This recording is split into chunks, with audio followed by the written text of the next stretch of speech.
Audubon Redevelopment Commission meeting to order at 6:05. We need election of officers for the redevelopment commission meeting. Which officers do we need for this? President, Vice President, Secretary. Who's doing that now? So currently Amy is president. We never replaced Rick as vice president, and Jackie was secretary. Well, that was us, huh? Yeah, it's us, so we just have to. So yeah, the 5 members of the RDC is the 5 members of the council. Well, I'll nominate Amy for president. Second. All in favor? Aye. All opposed? Vice President? I nominate Jackie. I was gonna say Greg. I was gonna nominate Linda, so that's what you get from this. That's why I'm here. Need a second. Second. All in favor? Aye. All opposed? Secretary?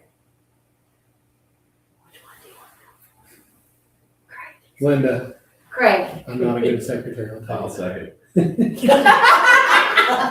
So which is it, Craig or Craig. Linda? I heard a motion Craig. for both. Craig, So that was, me and Brad.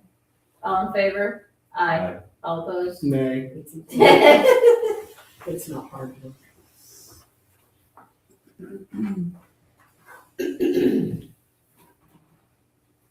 update on developments. So our TIF, as we know, we kind of pulled that through. And then we were concerned that the development on Darby wasn't going to happen. That is back looking very good that it is going to happen. They got a partner to go in with it. We are currently working on the final application. I think it is the final application to the Ready To funds. And Dave Buck might be able to talk more about who's doing what or a little bit about that.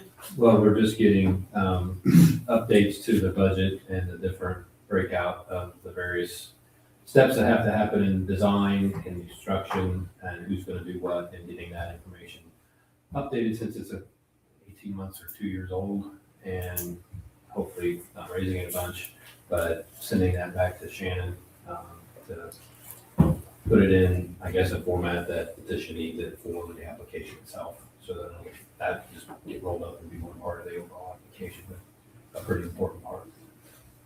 And we are still working, we'll still be working through it, but there's been a thing about who the owner is going to be when it's all said and done with the utilities and stuff. So typically the owner of the project is the town. But we don't have the Ready To grant funds are reimbursable. So we have to pay the bill and then be reimbursed. Well, the Ready To funds, we're gonna be roughly asking for $2 million. So obviously the town already don't have $2 million for upfront to be reimbursed. They reimburse you as you submit the bills, but you could get a $400,000 bill. We don't have that up front. So we've talked about some different ideas of how other small communities do it. And so I'll keep you abreast of what those might be. It could be the county, it could be what do you call that? Line of credit, Yeah, or the PR, P3. yeah, something like Yeah. that. One of the things- I'm like, yeah, One of the whatever. things that's really important or a very stringent requirement is the ready funds have to go through a federal procurement process depending what they're spent on. So if they're spent on a consultant, you have to go through advertisement and RFP process to select and solicit a professional service. If it's for construction work, then you'll have to go through the bidding requirements of advertising and having an open bid and taking the lowest most responsive bidder, that type of thing. So part of this budget exercise that we're going through is keeping that in mind so that the procurement is thought about when we're coming up with who's going to do what part of the overall project, because that could have an impact on what Tree was talking about in terms of cash flow and how much the ready funds are being drawn down at any one given time. If it's construction, you could have easily $400,000 or $500,000 monthly invoice for, work that's been done, and somebody's gonna cash flow that.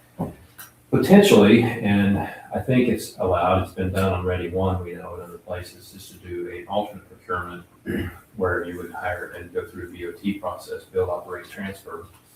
We've kind of messed around with that in the past for the Central Avenue project and gone through a bit of that process, and we've done it with several other communities across the state. It's a type of public-private partnership where you go through an RFP process to select a developer, and the developer would do design, construction, potential financing, and or cash flow needs for the project and build that on into the package that they would deliver.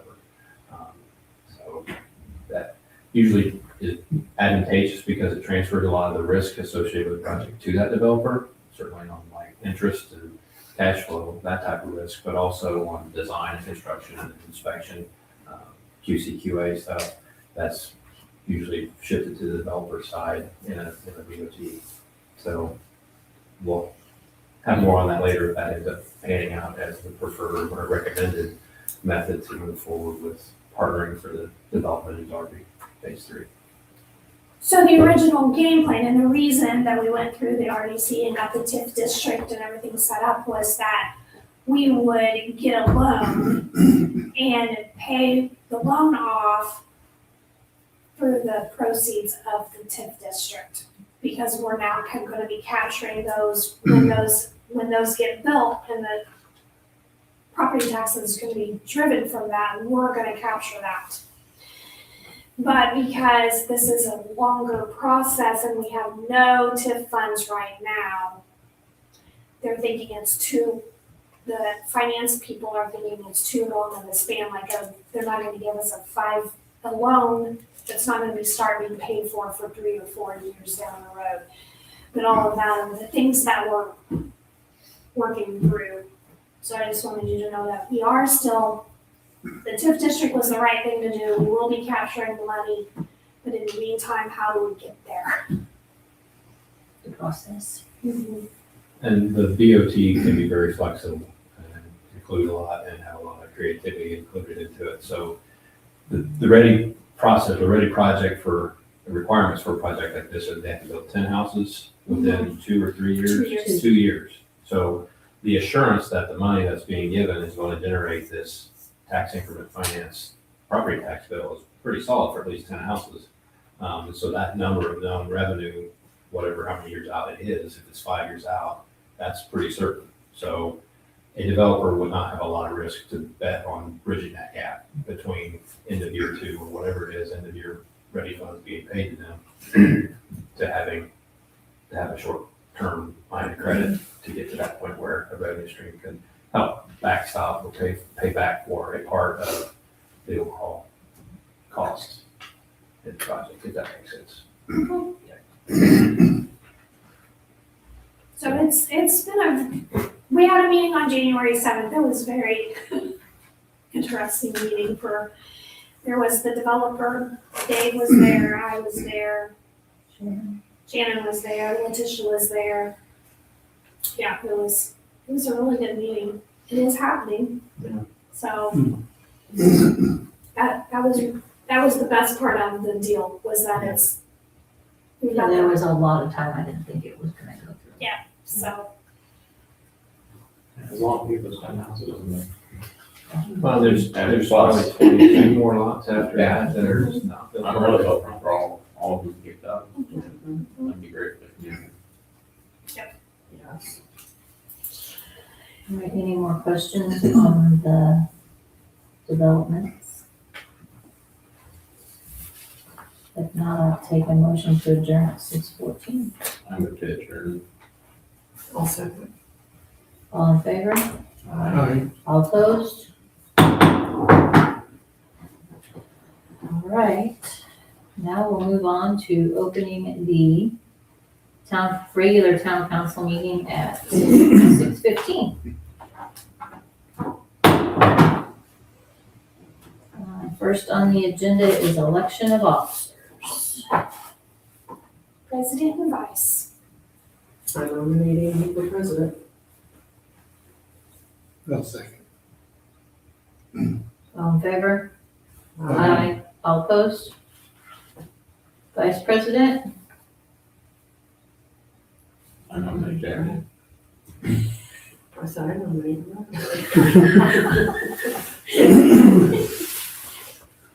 I'll second. Which one are you seconding, Brad or Jackie? Jackie.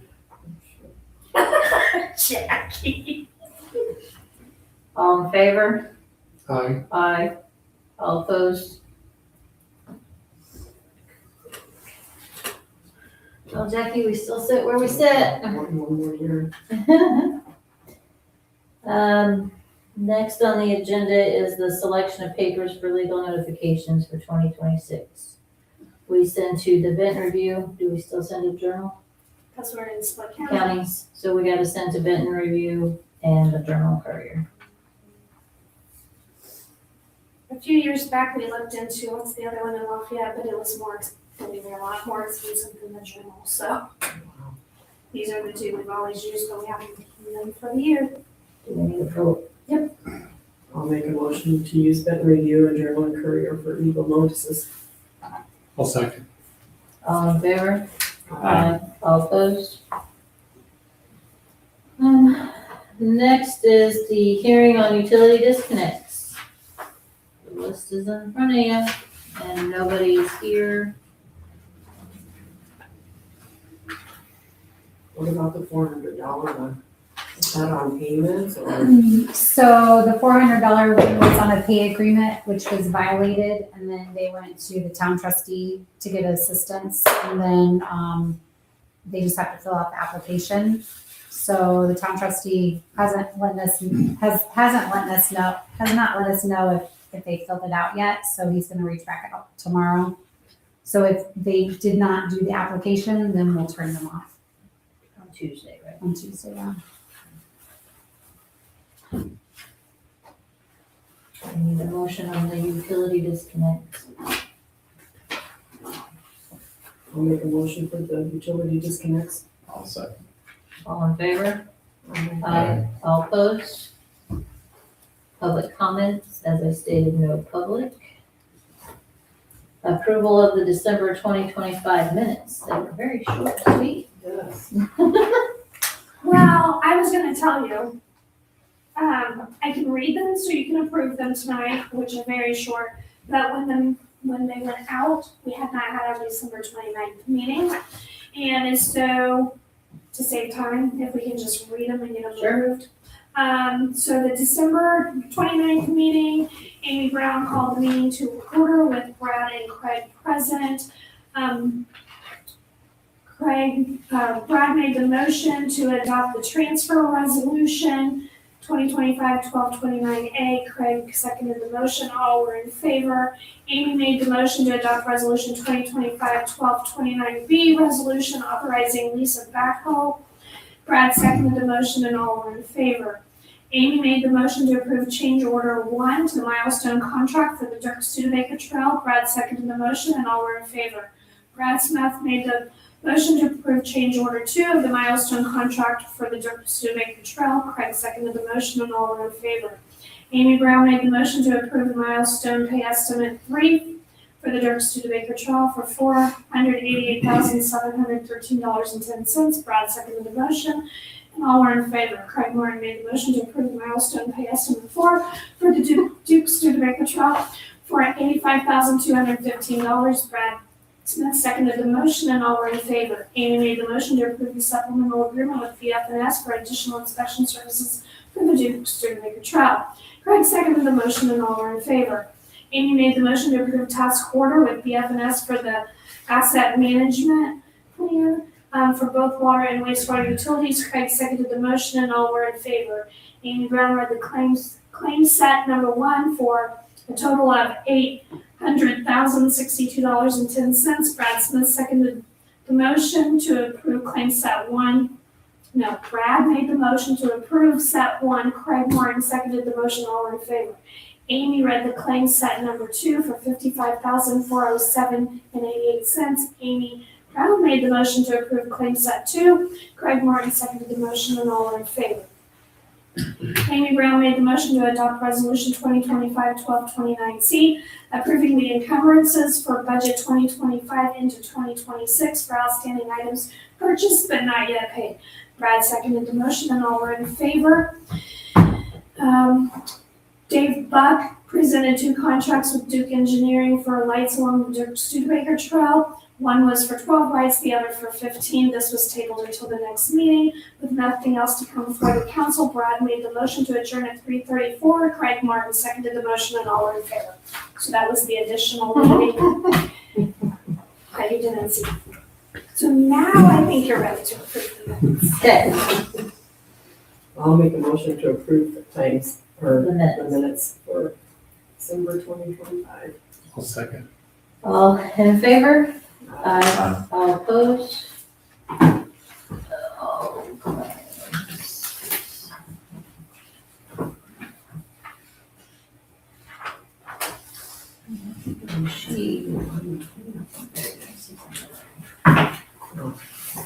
General 23,465.93, Public Safety Fund 5,995, Community Center Fund 100, Auto and Utilities 70, CCD 715.31, seated $18,112.50, Water Operating $9,928.66, Customer Utility Deposit Fund 4 cents.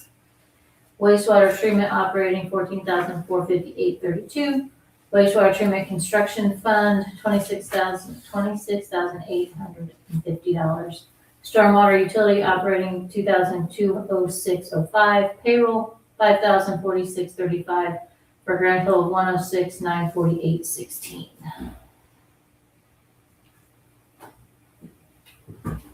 Make a motion to approve the claims.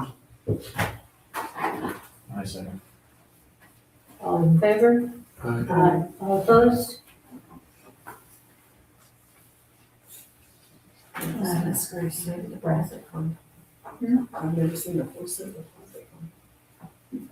Oh, that's because the person only had $4 or 4 cents that needed to be applied, and she didn't want it. Well, we can't not do it, so we applied it to the 4 cents to the account, and then we can write off the 4 cents, but we can't write it off through the deposit. So we had to take the 4 cents from petty cash, pay off the account. 4 cents is 4 cents. And those auditors are here. Yep, Yeah, you know. and that would have been one of the ones they would have caught. Oh, yeah. 4 cents. All right, Judd, his contract for 2026. Yes, and we put that in front of you because we didn't get it to Right. So, Let's see, the hourly rates, the hours of exchange, hours of our engagement. Oh, there they are.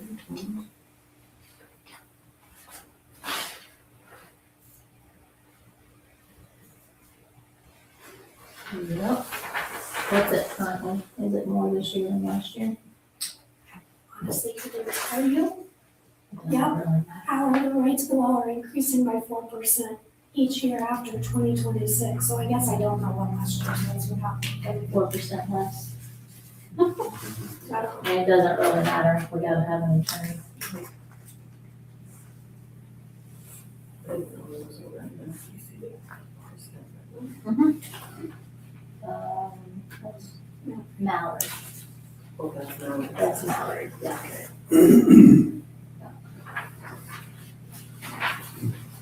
It looks like his standard, It's a standard. going up. We'll make a motion for Jeff Larson to be the town attorney for this year. I'll second. All in favor? Aye. All opposed? And so then under Judd, he sent this to me today because I had asked him for it. I asked him what the process was, is what I wanted. So, have any of you heard of Gov Deals? Have you been on Gov Deals? Okay, so this is a platform I guess I would refer to it like an eBay or something. It's just a place where governments can go post surplus equipment, surplus whatever. And, then there's over, I think they said right now they're up to like over 5 million members or something, so you have a better chance of getting a better price for your equipment. Well, the reason this has come up is because we have an old salt spreader that doesn't fit any of our trucks. We have an old dump bed where we replaced our dump, but the other one was fine. It's just, it didn't work for our needs, so we have a dump bed. We have the salt spreader, and there was something else. There's something else. So we wanna sell them and make some money off of it? So Russell thought it would be more in the town's best interest to try to list them through this gov deals than to just put an ad in the bin review and say, hey, the town has property, surplus property to get rid of. So I was asking him what the process was, and so he sent me a legal notice that we would have to put out. And basically, this has to be in the paper so many days that we're being sold, and it's being sold as is, no warranties. We listed brief description. Delivery is not available, and all items bought must be removed by the purchaser at purchaser's expense within 7 days of the sale. And the town of Otterburn, the Otterburn Town Council reserves the right to reject any and all bids in part or in total, to waive any or all informalities, to negotiate. Here, you can take this down, because we're just gonna, just review it tonight. And if you guys are okay with it, I was gonna have Russell put a I know there's 3 items, but there's the other one was the old sewer jetter. Oh. I think there was 3. I know of those 3. So to do that, we would have to pass a resolution that would declare the surplus property, and it would say, whereas the town of Otterburn owns the following personal property, and we list a description of those, and the Otterburn Town Council believes the personal property should be declared to be surplus and disposed of, sale as is for an offering price of its appraisal value. I don't know for sure how we get that. The following items deemed surplus. The Otterburn Clerk Treasurer is directed to advertise the notice of sale one time in the Journal and one time in the bin review 15 days prior to the listing of the property at www.govdeals.com. So that would be the resolution we would do. And then he tells me this is the legal notice we have to do. There's 2 pages to that. So if this is a process that the council wants, or wants more questions answered or whatever, I just wanted it in front of you tonight, because the guys are really going through and cleaning a lot of stuff, and they're getting quite a stack of things that they want to get rid of. And I don't want to bring stuff to you or have to do these advertisements that are expensive. Every month or 2, I want a big list Right. to be advertised, so if you guys think that that's a good way, then all I need right now is, yes, you think it's a good thing, and then we'll move forward with preparing the full list. I say yes. I think it would be easier doing it this way than trying to do something else. I mean, even regardless, if we sell it just to Joe Schmo, with an ad, we still have to deem it surplus, and we still have to go through the steps. So if we can sell it to where it might actually sell to somebody that needs it. Yeah. That might be in the same predicament we've been in the past. So I say yes. Is that everything? Does anybody have any other questions about how this works that I can get the answers for you? That seems straightforward. Yeah. The resolution, this is just to go forward with putting the resolution together at least. Right, I You just continue working on it, polishing it. Yeah, I just wanted to get it in front of you to make sure you guys didn't have any answers, our questions that need to be answered. I mean, it's pretty straightforward. I mean, it's the same steps we have to take for any other thing. We have to advertise it so many days ahead. The only difference is we are saying we're going to do it via GovDeals. So if they're gonna make a process, an offer, instead of just giving it to us, they're gonna go on that platform and do it. And I like that there's the stipulation of it has to be picked up within Yes. so many days. Yes. If they don't, do they forfeit their money, so we can come back on Good that? Is question. that the, I mean, what's the penalty, I guess, if they don't? Right, right. The item gets scrapped. I don't know what those money, so we have that piece of clarification. The what? What happens if they don't get it? If they don't pick it up in 7 days, Right. are they still getting a refund or they?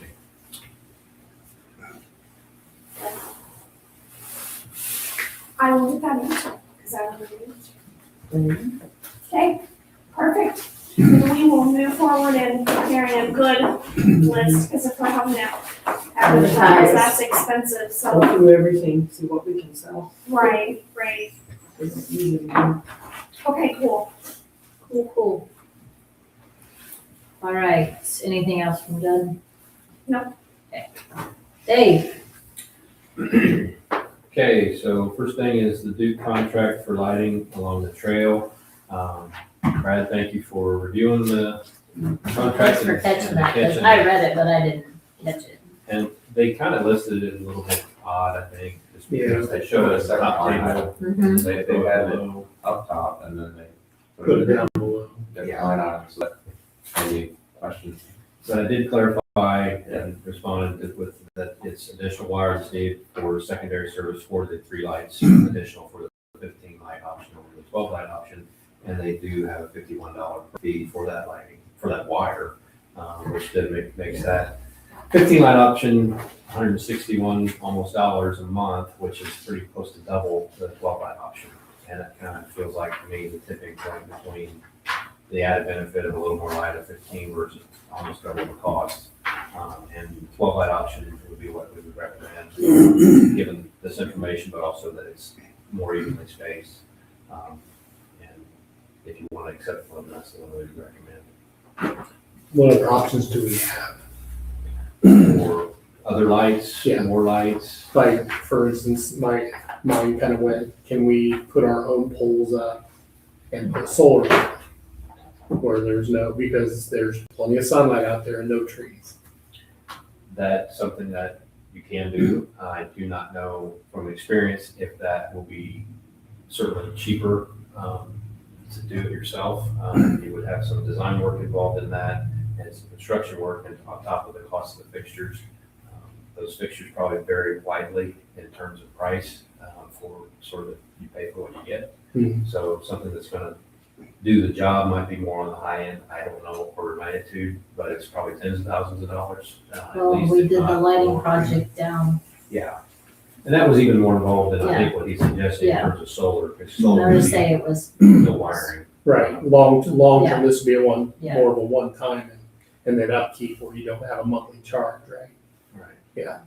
So that was kind of what, I guess maybe not a DIY, but contract somebody to obviously put the light poles in, install them, put the lights up, Mhm. that type of thing, so. Yeah. I just didn't know if it was an option, whether one would be cheaper in the long run than the other, because we're talking $160 a month for ever. Well, that'd be the 15 light. Yeah. 12 is like $88. So So even $88 forever is I did 10 not, years. It's a 10-year. it's a 10, Is that what it was? it's a 10-year contract. And they own the lights, they are required to maintain them, keep them lit, all you have to do is make a phone call, something happens with one of them, but doubtful. They could go out, but, it's on the tornado alley. yeah, right, but it's their headache. So there's benefit, there's pros and cons each way. If the council's pleasure is to look into it farther, we can assist with looking out to see, or to find different solar manufacturers. We've done quite a bit of lighting, most of it's not been solar, but that is becoming more and more available. I think the other question I had was regarding the layout. The one at the trailhead, the additional one at the trailhead, what kind of lighting is going to be at the park? Do we have anything, Nothing Set. contemplated so we haven't at this time. talked about that at all? Because my mind kind of went, did we need the additional one there? There's already one at that street corner, right? And then if we determine that we need to add lights at the park, then that would help light that area and that one wouldn't need to be there. Takes it down to 14, but I don't know if that's any type of benefit. Or it takes 12 down to 13. Or move the 12, combine another, put another one out. Yeah, they're a Yeah, little 12 limited with the wiring issue there as far Okay. as 12 is what they could do without any wiring adjustments. They kind of maxed out what could we simply install without having to rewire anything from the primary or other points where secondary electric is available. And this was more just quick and dirty, what can we get done in a few Well, months? Right. And I would rather go ahead and get the trail lit, and if we decide later that we need extra lighting at the trailhead, to look into other options at the trailhead, like other places in the little park area besides right on the trail. Yeah. Is there so the reason for the additional $51 a month for the wiring, is that because the cost to install it and the cost for the wiring equals X amount and that's being spread out over 10 years? That's my understanding. Is that what that is? Yeah. Or even more than just those costs you listed. But I think that's kind of a lot for more than it's getting for the overall project. Yeah. Like How much wire did they say? 10 feet? 60 60 feet? 60. 10 feet of the. $51 a month. So 51 times 12 times 10 years. That's a lot. That's a lot of money. So why does the one that says 8772, how come it doesn't have anything extra on the bottom of that one? Because they can install that without any additional wiring. Okay, What's so already this out is just there on the the extra system. wiring and stuff on the other one. Okay. Those 3 more lights require them to run 60 more feet of secondary wiring for Okay. This is serving the for poles, 15. serving the Okay. lights. And underground trenching and stuff that's so I don't think This is it's worth the game on that one, but I have no idea, Craig, about how much solar fixtures and how many they would need. You got anything from like bollard style that are pedestrian level and just kind of like the surface to stuff that would be on poles and have bigger foundations. And that's just gonna be more cost. So it could get pretty pricey pretty quick, as long as the trail is. It's almost a mile, so. If you just had bollard lights, you probably need 100 of them.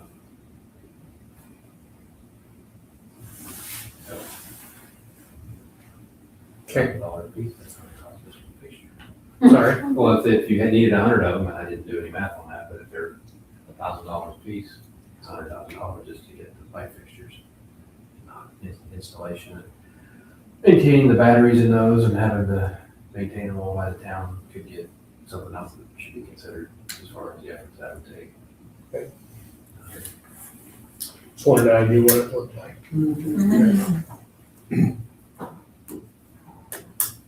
I mean, that might be something future at the trailhead to do some different lighting options at the trailhead. And what kind of grants can we get, some sort of solar, trying to go solar? Yep. Oh, wait. There's all that canceled.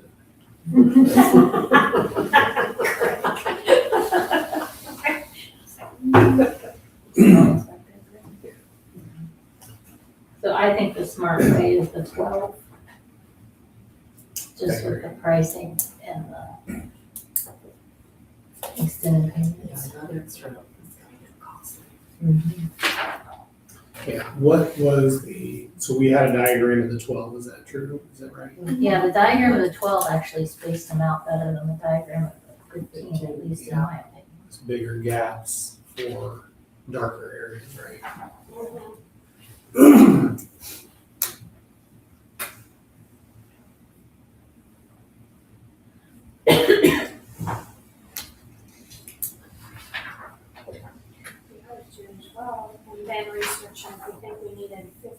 more, then we can go platinums over it. Yeah, in between them. Try to complement the areas that Mhm. are. Right. That's really start there and expand as we go along. Never changing, ever growing trail.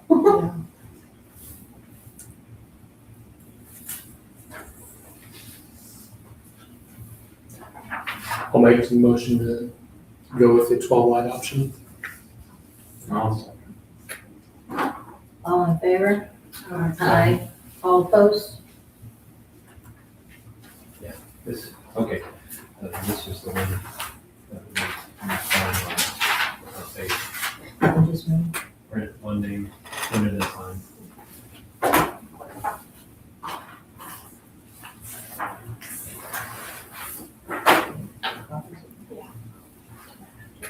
Okay. The second item, task order for landscape coordination administration services. This has to do with our services to assist putting quote packages together, having meetings with the town and family as necessary to figure out and finalize the landscaping plan, what will be in the quote and what will be done by the family.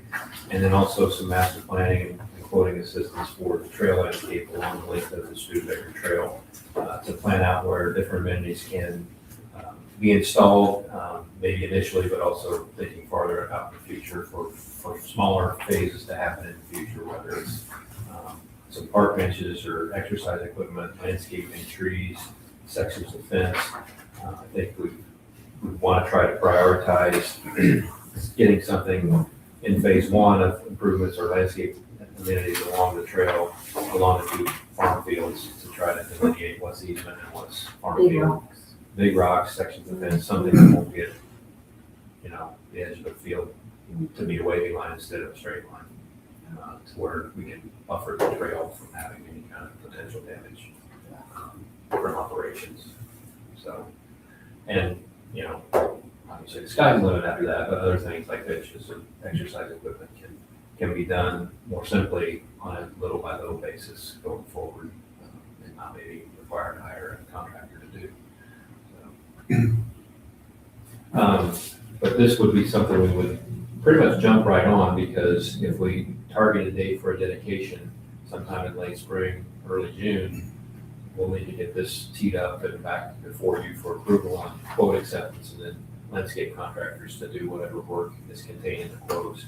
I did mention though that it's also included working through what the plaques would say, what size they would be, how they would mount it, what they would be on, and working through all that design process to get those here before then too. Yeah. So those could have a significant lead time. So it's for a not to exceed amount of $14,000. And like I said, the timeline would basically be from now until the dedication. We got money for that. Because Mr. Dave Buck is gonna tell me how much is park and how much is going to be the trail, and he's gonna help me work through those numbers. Mm-hmm. We're gonna say yes. Some of it will come from the trailhead part, the Briar Memorial Park will come from the donated funds for that. We do still have a little bit of money in development, in our development fund, and we do have a little bit of money in the general fund. So I think we can make it happen. We just gotta do our creative. And Because when the family says, I wanna know what my $50,000 was spent on, I wouldn't be able to say, this is what it was spent on. And we need to keep it separate because they're only paying for the park. Yeah.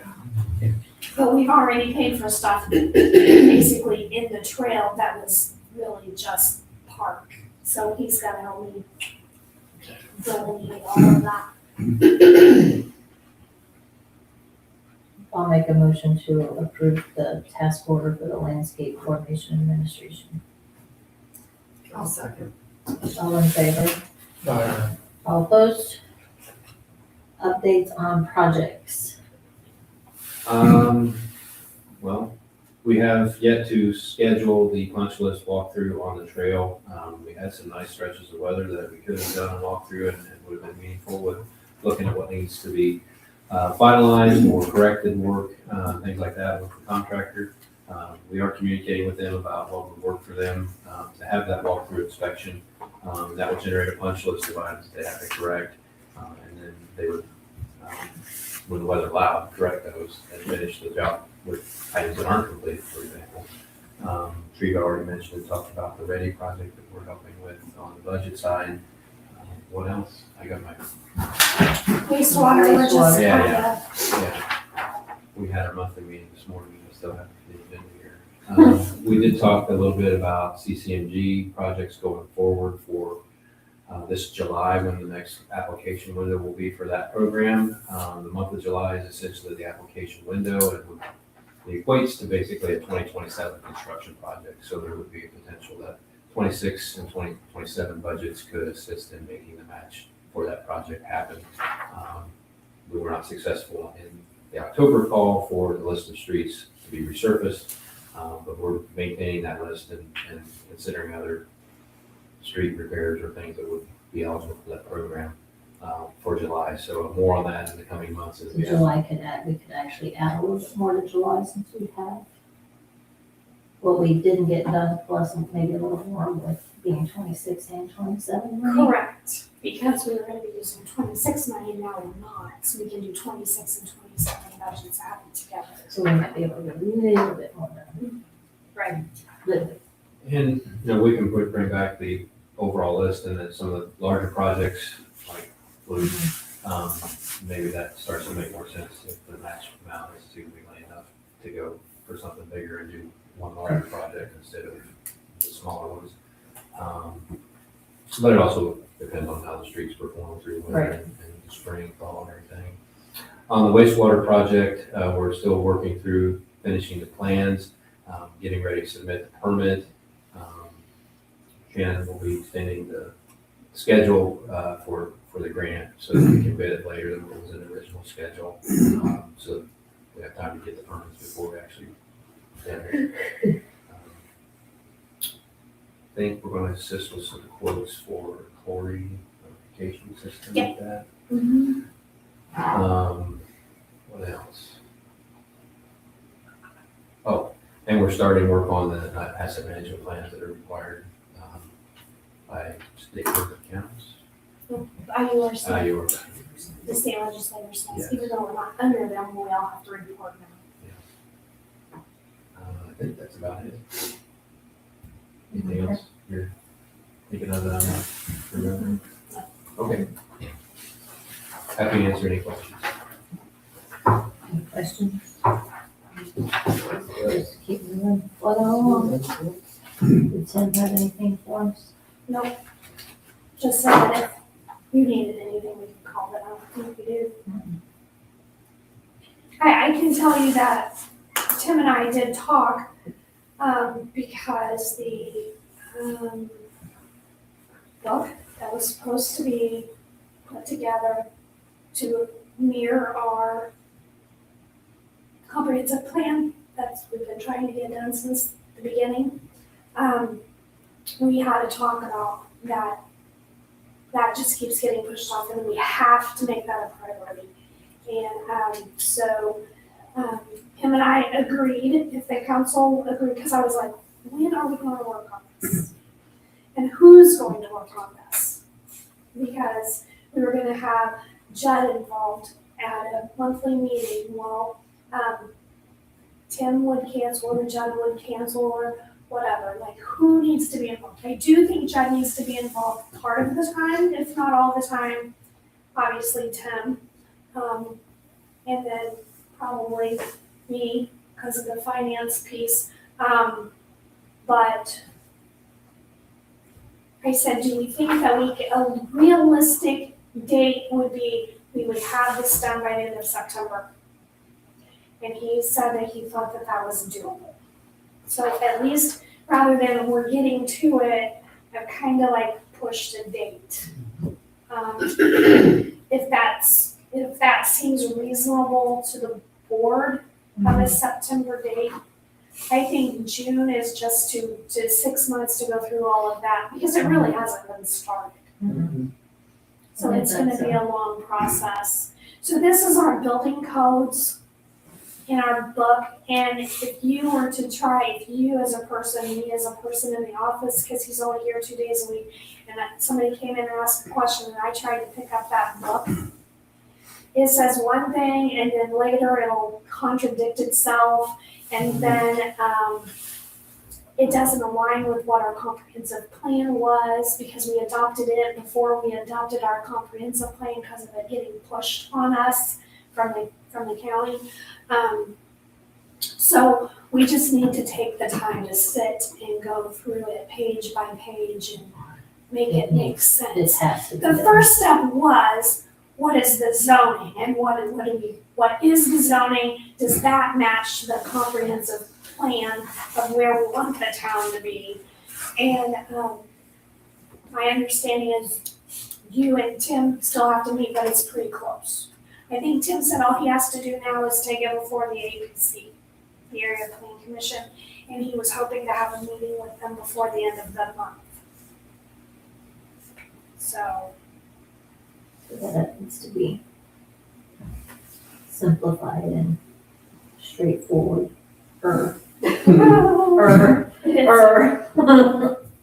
Matching would be. Matching would be great. I mean, right now, we don't even, that's what they're working on with Tim, is somebody calls and says, what's the zoning of this property, and we don't even really know. And what was given to us when we first got it wasn't much given to us, so I don't know how. I mean, we know some of them, but we're literally having, not me, Tim literally has to hours digging up what somebody's zoning is in some instances, like the one down here. We had to dig, he had to dig and dig and dig to get the information that he had on that piece of property. Is that the problem of the residential zoning and the business zoning of, what's his face that was just here, Jerry? So Tim did research and get to the bottom of that, and that has been industrial forever. So, I mean, Has he To talked change to, has that, he I talked to don't- Jerry anymore, or has Jerry said anything? I have no idea. Yeah, wow. There's, my understanding, because it was originally zoned, and it was bought as that, until it changes again, it is what it is, Yeah. right? So, I think that was what, was related to Jerry and Okay, yeah. There's nothing we can do with. but to have everything identified as what the comprehensive plan wants, then as things change, if we're aware of things like something going up for sale or something, at that point, maybe we could, Adjust. I So don't know the is- steps, but so what is the difference between, so maybe the question would be, what's the difference between industrial zoning versus commercial zoning, right? And then what is the business that he's actually running down there? Right. I think that was the one question that Jerry might have been trying to approach was, is he running a commercial business, or is he running, because industrial typically needs some sort of manufacturing. I think that's the general consensus. So what does that really mean? And is he using it for that, or is he using it for a different application? So maybe it doesn't matter. The only thing that would matter is he would have to come and ask for a rezoning. if he Right, wasn't the doing. owner, right, would have to come and ask for a Owners different. have to, yeah. And you Absolutely. would want to then change it to a But commercial. having all this spelled out already Right, to where Jerry came in the office and, you can go to this page tells you to keep going to this page. Because and- I did try to read what's in our code book of industrial and commercial, and it is very hard to understand. It really is. And I was even asking about commercial, like, what can be in there, and then it depends on if it's a general business, or if it's this business, or if it's that business, and I'm like, oh my goodness. So yes, this book needs to be done. Every single thing you can think of has been categorized by the standard industrial code, or standard, it's an SIC code, I think it stands for standard industrial classification. Everything from a pottery artist to a, steel fabricator, and everything in between. Residential daycare, commercial daycare. And that's like I don't know if it's a quasi-government entity that publishes that, but a lot of that is ultimately where you end up if you're in the weeds with some really unique use of a property. But that's probably referred to from your zoning code, but the zoning code then spells out the different classes: residential 1, residential 2, duplexes, residential 3, maybe that's apartments, but it's not single family homes like residential 1. And then inside residential 1, you might have R1, R1A, R1B, that is based on lot size. The weeds get bigger and thicker as you move through it. And then some of the business zone, it can have a business, or it can still have a house on it. And I'm assuming that's probably the same. You can have a home Industrial could occupation. still have the commercial, That's, so it's just, depends on how it's zoned, I guess, it's very. But the exact word. But I think going through that exercise is going to make everybody understand more what we have in Auburn and what it means, because right now, Right. we don't Right. know. But we've been trying to do this, since 2022. Yeah, 2022. And Tim's the third person in that, from 22 to 26. He's the third person, and we still ain't got it done. And he's closer than the other two. Yeah. Yes, yes, so we just gotta. But he didn't really inherit a lot from the other two either, but he's still further along than the other two. So that would be all I know about Okay. the building side. All right, well then you're up. Yay, I am. So You you gave have us in a front of big, me thick thing your in all front of us. reports, and let me just, so, all fund totals, all funds, meaning the total of all of our funds put together, went down, but it was to be expected because we had on the books at the beginning of the year, trail money and ARPA money, and those now are at 0. So obviously our funds went down because our grants got used. We still have a balance of $21,717.74. And it's classified in the OPA grant fund, but this is where we were putting the local match and the OPRA funds in the same fund, but kept separate. These are our local funds. That was a bond, and those need to be spent on either stuff at the plant or stuff along the First Street improvements that happened. Those are the two areas that the grant was used for, so those are the two areas that we can finish spending the $21,000.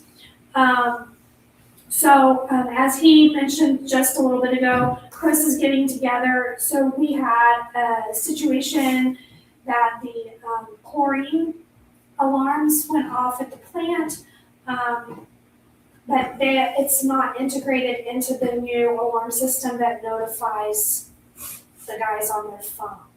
So it was somebody noticing the red light was on and called Lawn Shop at 11 o'clock at night. Oh, by the way, the red light's on. That goes on outside the building when there's a problem in the chlorine room. And so Russell and Ron was down there for like 11 to 1. They were down there quite a while trying to. That was in and around the same time as all the water leaks and all the cold water, or cold weather.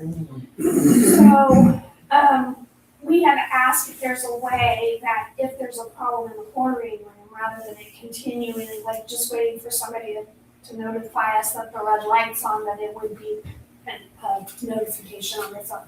So that's what they're working on getting us a quote, is how that can get integrated into the panel that talks to their phones. So we lost a lot of chlorine that night. It was a leak. Not even sure where the leak was, but it leaked out a lot. Which is dangerous for them in the building. Yeah. So, so they're working on that, and then, this has been on the list, and he's taken off the list and put on the list and taken off the list, that the, cabinets, they're so old, they're literally just deteriorating. They're hanging on that thread. The faucets are needing replaced. They don't have a lot of, they start with hot water, but by the time they end their process, they're out of hot water. It's a small little under the sink water heater. I don't know what that means, but it's an under sink water heater. It's What, not a big one. tankless one? So it's not a tankless. I know that one's Yeah. not, but I mean, Yeah, they make small under the sink tankless.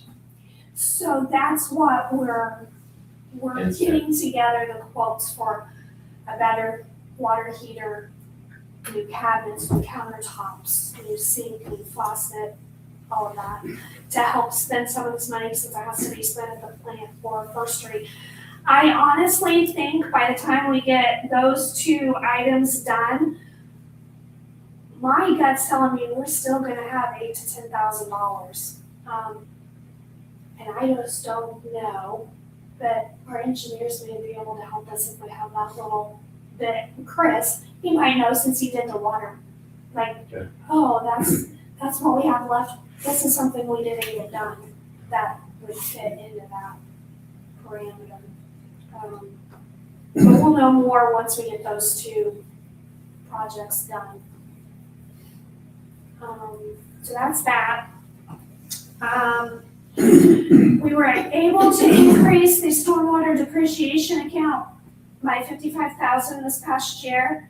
12,700 was wastewater. I left the WW off. Wastewater, we increased the wastewater depreciation by 12,700, which is not a great lot, but it was something. And water stayed the same, meaning we had estimated our revenues to be equal to our budget, and that did not include transferring anything to depreciation, because typically we budget so much a month to go into depreciation. So we did not transfer anything. However, we estimated our revenues to be 400,000, and we collected 454,269. We budgeted 4,000 to spend. We spent 398. So had our revenues been where we estimated, that would have been true. But since we estimated more, or we collected more, but we spent what we estimated, I will be preparing a transfer resolution for the next meeting to transfer some money to depreciation from water. So even though it looks like we didn't, we really do have the money to transfer. So that's really good news. This is because we've done our annual increase, our small annual increase, so we're keeping up with inflation. We didn't do that for a couple years, and that's where we started stagnating. And so now that the revenues are increasing annually and keeping up with inflation, we're able to start moving money to depreciation again. So that's good news. In the general fund, we only had 13.89% of our budget remaining, I think. I mean, that's fine, as long as we're above negative, we're good. As long as we're at zero, we're good. So we did good, but I do think that this has been one of our closer years. That was getting pretty close for me to be monitoring everything and making sure we're not going over budget. In the general funds that have to be reported to the state budget, and we have to stay within those or ask for additionals. We can move the remaining of our budget, what we didn't spend at 13.89% of our budget, we can move that into the rainy day if you want. We've not moved money into rainy day for a while. And, with not knowing where the tax, cuts are that they've proposed to us is gonna hit us, how it's gonna hit us, I guess I would prefer, it's not gonna be a great lot being transferred. I think we should I personally think we should just ride it out. But if you guys feel more comfortable transferring it to a rainy day, we can, and I can prepare the resolution to do that. So you two that's not been through the rainy day transferring and all of that stuff. So this, whether it's in the general fund. So, let's say we have $100,000 budget. We can, at the end of the year, we could move, if we had a $100,000 budget, if we had $10,000 left, 10% of that budget or less, we can move up to that 10% mark. So we can move $10,000. Our budget was 600.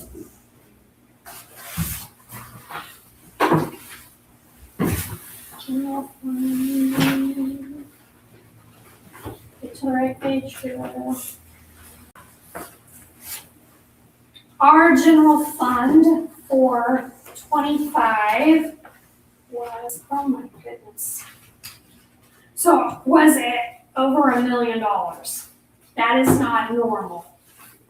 Our normal budget is about $600,000. We had extra money that we've been saving for this truck project. So typically it's about a $600,000 budget. So you can transfer 10% up to that budget, 2% of that budget if it's left at the end of the year to the rainy day. But once it's in the rainy day, if we want to spend it, we have to budget for it. We have to go through the process through the state, either doing the budget process or doing an additional appropriation. If the money stays in the general fund, we don't lose our cash. We just lose the authority to spend it. Lose what? The authority to spend it without rebudgeting it through the budget process or doing an additional appropriation. So it doesn't matter where it sits, if it's in the general fund or the rainy day, you're gonna have to budget it or get an additional appropriation to spend it. So typically people use rainy day if they're like planning for something. I wanna plan for a big road project, or I wanna plan for a park project, and it's gonna be $10,000 a year. So if we have $10,000 left at the end of the year, we're gonna move it to rainy day. We're just gonna let it sit here, and it's gonna build and build and build, and then we're gonna budget for it. So some towns find that it's easier to have that out of the general fund bucket of money so that it's not getting eaten up by, I mean, we still have to ask to spend it, but it's not like, oh, we have this much money so we can spend it. It's just a way of setting it aside, or just set aside for an emergency.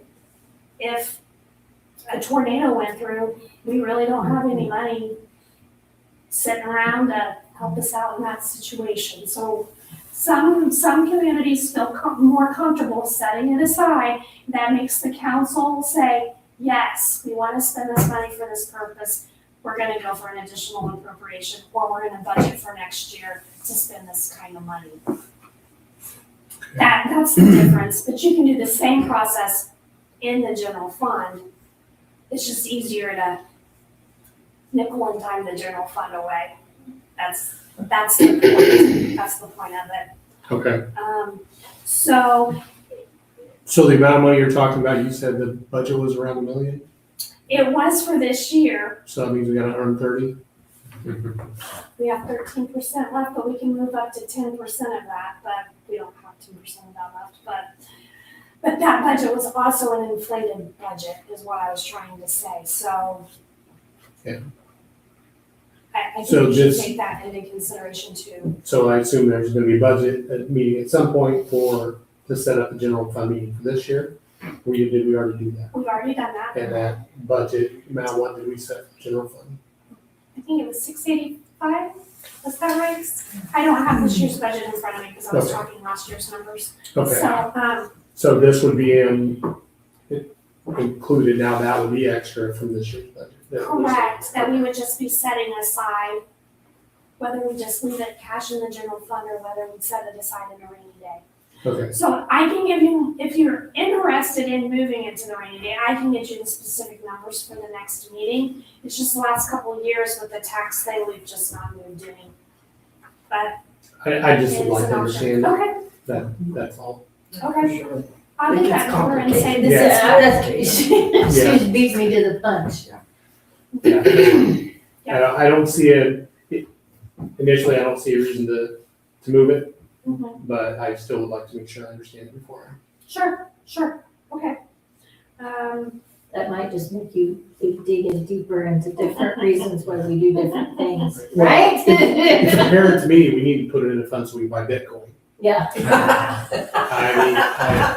Again, if the federal government's buying Bitcoin, I'm thinking maybe we should be buying Bitcoin. So currently, We can have Bitcoin. so at the beginning of 2025, Get all. our rainy day fund, we had finally made it up to 30, but I knew we had not transferred in a couple years. We had $35,741 in the rainy day fund. Right. We did spend some of the rainy day and had budgeted to spend some of the rainy day on the trail project. And so now we're down to our rainy day only has $741. Do we have a target for rainy day? I mean, if there's you can use the general fund and the rainy day fund for kind of the same thing, why do we have two? That's typically my It's theory. the government for you. Yeah. No, Yeah. so that's my theory, and I think the theory is because it's easier to know that this pot of money is set aside for a special saving it for a rainy day. Whereas then if it's in the general fund and the clerk comes in and says, oh, but we've got $400,000 excess in the general fund, let's just ask for an additional appropriation and spend it. Then something happens and you're like, oh, we don't have any reserves. It helps keep your reserves identified. Okay. I like to know that, I like to think that I'm good. Now, if it stays in the general fund, does that, when it goes into the next year, it's still separate line item in the general fund? Nope. So now you got $110,000 for the 2026 budget. So then, once you deplete stuff and you have X amount, so it occasionally grows. Correct. So as long as you have good financial people that's keeping track of that knows that within the general fund, our budget is typically $600,000, but we only spent $500, so we had $100,000 left. I'm not saying, well, this next year, let's budget $800,000. No, let's still budget around our $600 or $650. Let's let this reserve build in case we have an emergency. Some people just can't grasp that concept, so the state created this rainy day fund so boards can move money aside. That's all it amounts to. And maybe if this is what you said, then the rainy day fund is a little harder to utilize. Mhm. Therefore, you tend to go to the general fund to spend money that sits there and continues to build for when you really, really need it. Okay. Does that make sense? Yeah. Okay, cool. Mhm. So I'll get what that actual number is and Yeah. what that 13 point of whatever our budget was left. Yeah, I think that maybe, and again, it goes back to do we as a town, do we think that there should be X amount in the rainy day fund? That should be our goal to have in there all the time Okay, versus the general fund. And then we work on trying to build that up and then anything ever extra, again, it's kind of that, that's a good idea. Mhm. it's that whole mentality thing. Do you need to have this or do you not really need it at all? Mhm. I mean, it's also, if you look at like a transparency thing, because the rainy day is a line item on the budget, right?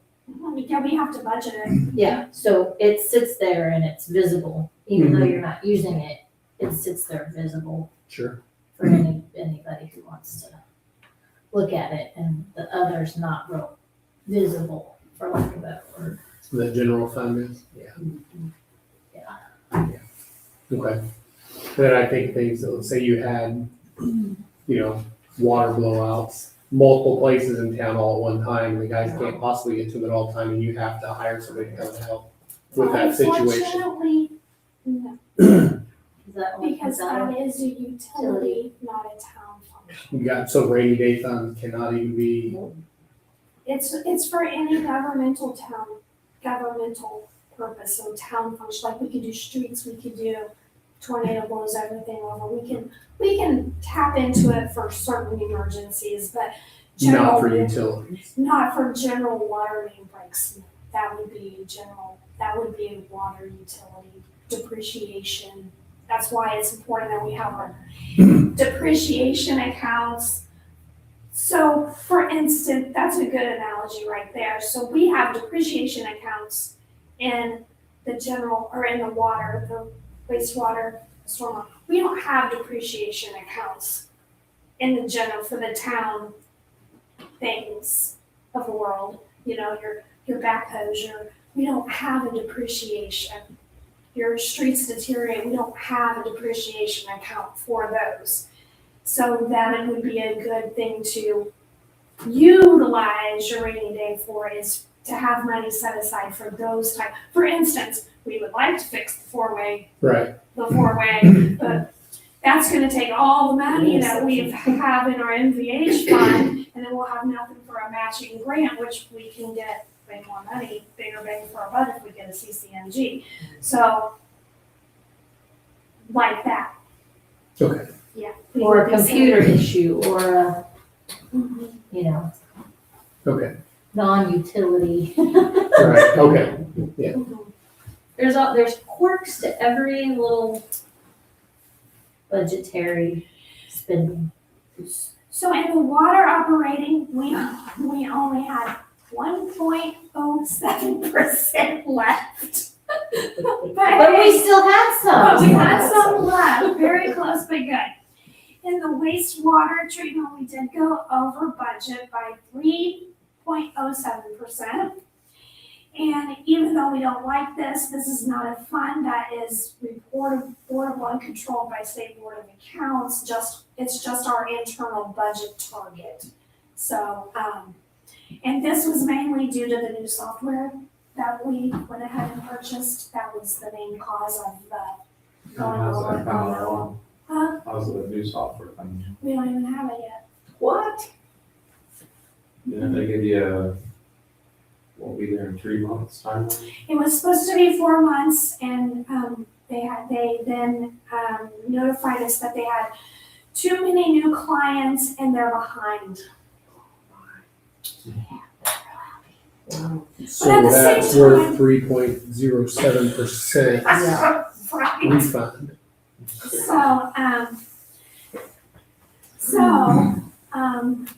I have mixed feelings on that at the moment, because the goal was we would have this done before year end and all the annual reports and everything due. So I really don't want them calling me right now in the midst of all that. So I'm but I want them to either give us a credit or tell us, which I don't think the maintenance part of it, the subscription part, even though we've had to pay for them to start setting it up, I don't think that part will start until they have it installed. Because if they don't have it installed by April 1st, we're gonna have to pay for our software maintenance for Keystone, the current, or we have no updates, we can't call for help, we can't.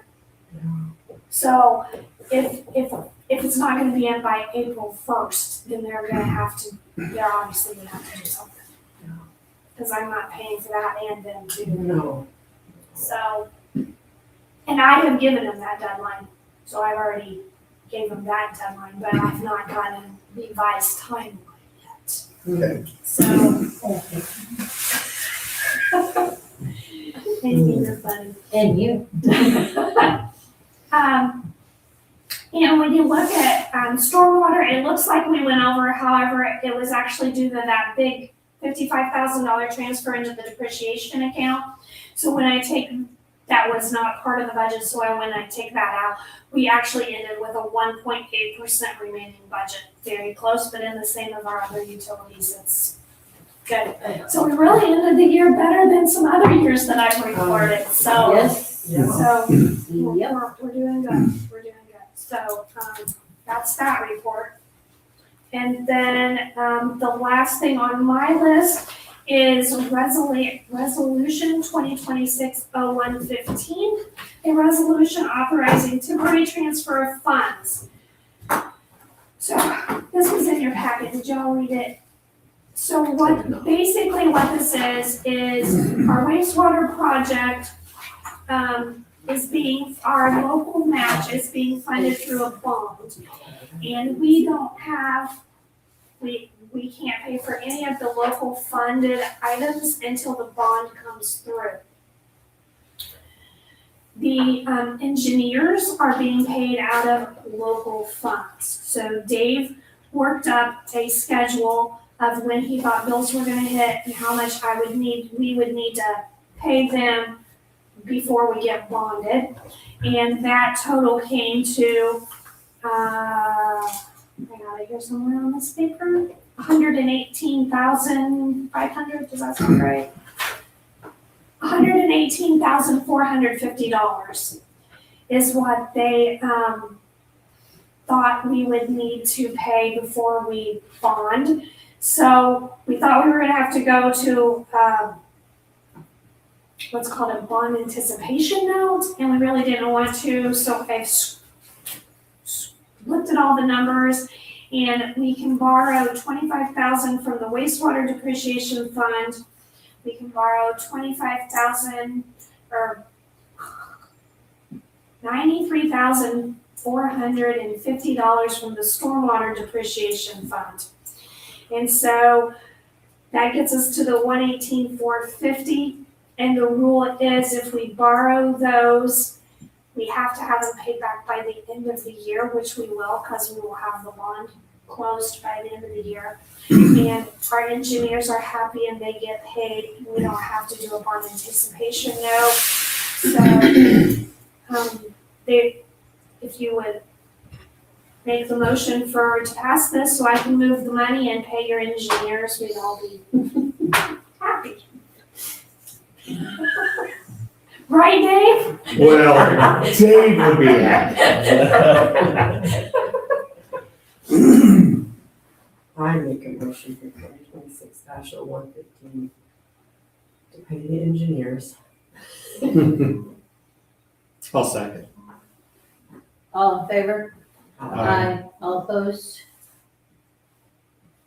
Do you have anything else, Mr. Lee? No, I don't have anything else. It's all gone.